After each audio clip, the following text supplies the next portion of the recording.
Why do all current and past Formula One drivers come from karting? Because it's the most accessible form of racing. It's much cheaper than any other form of racing and much safer for kids. But now, simulators have changed the game. They're much more accessible than karting. All you need is a PC, a sim rig, and a sim game, and you can start sim racing right away. It's way cheaper than karting.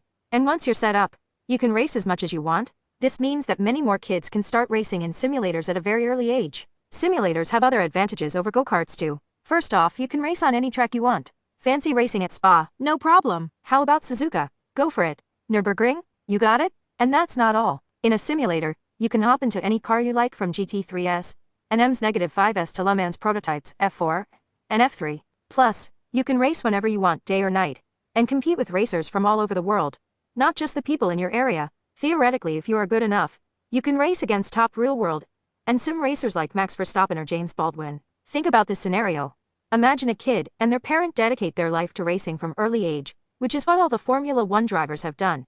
But instead of doing karting, they do sim racing. The parents buy their child a sim rig and a sim game and help them get started. As the kid progresses, they improve by themselves. If they start at 6 and race 6 hours every day, by the time they turn 12, they would have already raced more than 13,000 hours on different tracks, with different cars, and against different opponents. If the kid is talented, they could become a racing god. Of course, at some point the sim racers need to switch to the real-world racing and learn the details of real-world racing. And it's also possible some sim racers may not have the bravery that is required for real-world racing. To sum it up, I believe that in the future, we'll see more top drivers making it to Formula One, WEC, IndyCar, and other racing series starting from simulators rather than karting, because it's a way cheaper, opening up racing to more people. You can race a lot more often in simulators. You can race any car you want in simulators. You can pick any track you want in a simulator. You get to compete against drivers from all over the world.